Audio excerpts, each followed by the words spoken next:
क्या जी इरफान जी, क्या हो गया आपको? मैं आपका बयान बड़े गौर से देखा, कई बार देखा। आप घोषणा करते हैं कि रिम्स में मरने के बाद कफन दिया जाएगा और हंस हंस के बोल रहे थे। लग रहा था कितना बड़ा घोषणा आप कर रहे हो। जब किसी के घर में मृत्यु होती है तो क्या स्थिति होता है आपने तो कभी झेला नहीं, और झेले होंगे तो आपको ऐसे हंस हंस के तो नहीं बोलना चाहिए था। और मरने के बाद आप क्यों देंगे? लोग मरे ही नहीं, ऐसा व्यवस्था आपको करना चाहिए रिम्स में। आज रिम्स की स्थिति बद से बदतर हो गई है। आप उसको नहीं सुधारने की बात कर रहे हैं। उसमें इलाज कैसे सही ढंग से हो, कैसे जांच सही ढंग से हो, कैसे सारे गरीबों को दवा मिले, इसकी चर्चा आप नहीं कर रहे हैं। चर्चा कर रहे हैं मरने के बाद हम कफन देंगे। आपके मुख्यमंत्री कोरोना में मरने के बाद कफन दे रहे थे, आप रिम्स में मरने के बाद दीजिए। यही कीजिए आप लोग, भगवान ही भला करेगा आप लोगों को, ईश्वर ही इंसाफ करेगा। अरे राज्य के व्यवस्था को सुधारिए, स्वास्थ्य व्यवस्था को। आप ऐसे जो दांत निपोर के और मरने के बाद कफन का घोषणा कर रहे हैं ना, ये बेशर्मी का सारा हद आपने आज पार किया है। आज पूरे 3.5 करोड़ जनता थू थू कर रही है आप लोगों पर। समझ नहीं आता है आपको, कैसे मंत्री बन गए हैं।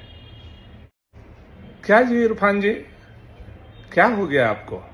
मैं आपका बयान बड़े गौर से देखा, कई बार देखा। आप घोषणा करते हैं कि रिम्स में मरने के बाद कफन दिया जाएगा और हंस हंस के बोल रहे थे। लग रहा था कितना बड़ा घोषणा आप कर रहे हो। जब किसी के घर में मृत्यु होती है तो क्या स्थिति होता है आपने तो कभी झेला नहीं, और झेले होंगे तो आपको ऐसे हंस हंस के तो नहीं बोलना चाहिए था। और मरने के बाद आप क्यों देंगे?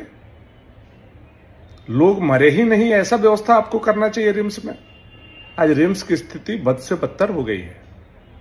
आप उसको नहीं सुधारने की बात कर रहे हैं। उसमें इलाज कैसे सही ढंग से हो, कैसे जांच सही ढंग से हो, कैसे सारे गरीबों को दवा मिले, इसकी चर्चा आप नहीं कर रहे हैं। चर्चा कर रहे हैं मरने के बाद हम कफन देंगे। आपके मुख्यमंत्री कोरोना में मरने के बाद कफन दे रहे थे, आप रिम्स में मरने के बाद दीजिए। यही कीजिए आप लोग, भगवान ही भला करेगा आप लोगों को, ईश्वर ही इंसाफ करेगा। अरे राज्य के व्यवस्था को सुधारिए, स्वास्थ्य व्यवस्था को। आप ऐसे जो दांत निपोर के और मरने के बाद कफन का घोषणा कर रहे हैं ना, ये बेशर्मी का सारा हद आपने आज पार किया है। आज पूरे 3.5 करोड़ जनता थू थू कर रही है आप लोगों पर। समझ नहीं आता है आपको, कैसे मंत्री बन गए हैं। क्या जी इरफान जी, क्या हो गया आपको? मैं आपका बयान बड़े गौर से देखा, कई बार देखा। आप घोषणा करते हैं कि रिम्स में मरने के बाद कफन दिया जाएगा और हंस हंस के बोल रहे थे। लग रहा था कितना बड़ा घोषणा आप कर रहे हो। जब किसी के घर में मृत्यु होती है तो क्या स्थिति होता है आपने तो कभी झेला नहीं, और झेले होंगे तो आपको ऐसे हंस हंस के तो नहीं बोलना चाहिए था। और मरने के बाद आप क्यों देंगे? लोग मरे ही नहीं, ऐसा व्यवस्था आपको करना चाहिए रिम्स में। आज रिम्स की स्थिति बद से बदतर हो गई है। आप उसको नहीं सुधारने की बात कर रहे हैं। उसमें इलाज कैसे सही ढंग से हो, कैसे जांच सही ढंग से हो, कैसे सारे गरीबों को दवा मिले, इसकी चर्चा आप नहीं कर रहे हैं। चर्चा कर रहे हैं मरने के बाद हम कफन देंगे।